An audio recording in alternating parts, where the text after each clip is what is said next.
Good evening. So guys, ये insights की 30 अप्रैल की डेली करंट अफेयर्स की मैगजीन है।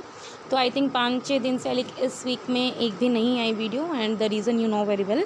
ठीक है, तो चलिए हम स्टार्ट करते हैं आज का first question. Consider the following statement regarding the wholesale price index and the consumer price index. I think आप लोगों ने इकोनॉमी पढ़ी होगी और हम डेली करंट अफेयर्स पढ़ते रहते हैं, तो आपको पता होगा कि होलसेल प्राइस इंडेक्स और कंज्यूमर प्राइस इंडेक्स में क्या क्या डिफरेंसेस हैं। तो फर्स्ट है statement WPI, that is the wholesale price index pertains to only goods and not services. ये स्टेटमेंट बिल्कुल करेक्ट है, क्योंकि होलसेल प्राइस इंडेक्स में सिर्फ गुड्स को कवर किया जाता है, जबकि कंज्यूमर प्राइस इंडेक्स में सर्विसेज को भी कवर किया जाता है। WPI captures the average movement of wholesale prices of goods and is primarily used as a GDP deflator. ये बात बिल्कुल करेक्ट है। इसमें जो होता है होलसेल प्राइस इंडेक्स में, इसमें हाइयर वेट होता है ऑफ मैन्युफैक्चर गुड्स, जबकि कंज्यूमर प्राइस गुड्स में फूड आइटम्स का ज़्यादा। ये बात बिल्कुल सही है। तभी जो RBI होती है वो जब मॉनेटरी पॉलिसी को फ्रेम करती है तो वो कंज्यूमर पॉलिसी इंडेक्स को यूज़ करती है, नॉट होलसेल प्राइस इंडेक्स को। क्यों? बिकॉज फूड आइटम्स को ज़्यादा वेटेज कौन देता है? कंज्यूमर प्राइस इंडेक्स करता है। फाइन, तो इसलिए तो थर्ड स्टेटमेंट है वो भी बिल्कुल करेक्ट है। फोर्थ स्टेटमेंट है RBI considers WPI as the main metric for the purpose of setting monetary policy। अभी मैंने आपको डिस्कस किया, नहीं, होल प्राइस इंडेक्स नहीं, कंज्यूमर प्राइस इंडेक्स करता है। तो फोर्थ स्टेटमेंट गलत हो गई। तो कौन कौन सा स्टेटमेंट करेक्ट है? First, second and third. बाकी जो इसकी एक्सप्लेनेशन थी मैंने आपको पूरा कर दिया। आप एक बार देख सकते हो कि होलसेल प्राइस इंडेक्स सिर्फ गुड्स को कवर करता है, सर्विसेज को नहीं करता है। फाइन, और होलसेल प्राइस इंडेक्स है वो average movement of wholesale price of goods को कैप्चर करता है एंड इसको हम as a GDP deflator use करते हैं। फाइन, तो चलिए हम नेक्स्ट क्वेश्चन करते हैं।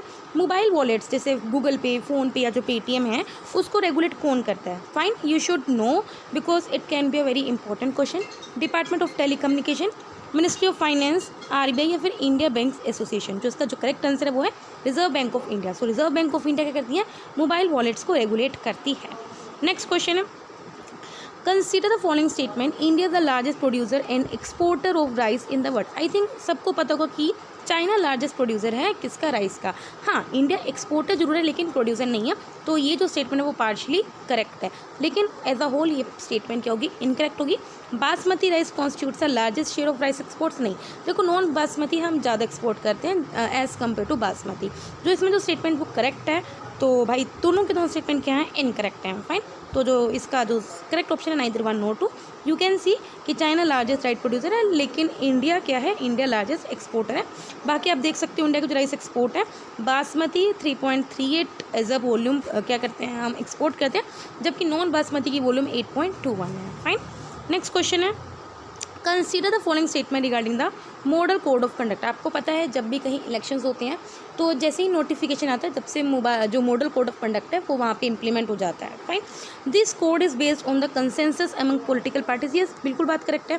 It is part of representation of people act 1951। नहीं, देखो इस मतलब कि ऐसा रिकमेंड किया गया था कि हमें मॉडल कोड ऑफ कंडक्ट को रिप्रेजेंटेशन ऑफ पीपल एक्ट 1951 का पार्ट बनाना है, लेकिन जो इलेक्शन कमीशन ऑफ इंडिया है वो इस पर एग्री नहीं हुआ था और इसको पार्ट नहीं बनाया था।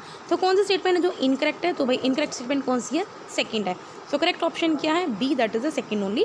आप देखो पढ़ सकते हो, since it is a code of conduct framed on the basis of a consensus among the political parties. एक कमेटी थी जिसने रिकमेंड किया था कि इस कोड को हमें पार्ट बनाना चाहिए रिप्रेजेंटेशन ऑफ पीपल एक्ट 1951 का, लेकिन जो इलेक्शन कमीशन ऑफ इंडिया है वो एग्री नहीं हुआ था। फाइन, लास्ट क्वेश्चन है आपको फॉलोइंग आइलैंड्स को वेस्ट टू ईस्ट में अरेंज करना है। अगर आप वर्ल्ड ज्योग्राफी करते हो तो I think you should know Sumatra island, Java island है, सुलावेसी आइलैंड। देखो सबसे पहले सुमात्रा पड़ता है, फिर जावा पड़ता है, फिर सुलावेसी पड़ता है। सो करेक्ट होगा first, third and the second. Fine, तो आप देख सकते हो जो करेक्ट आंसर है वो सी है। बाकी आप एक बार मैप में देख लो, मैं आपको बता देती हूँ। दिस इज़ द मैप, आप देख सकते हो यहाँ सुमात्रा है।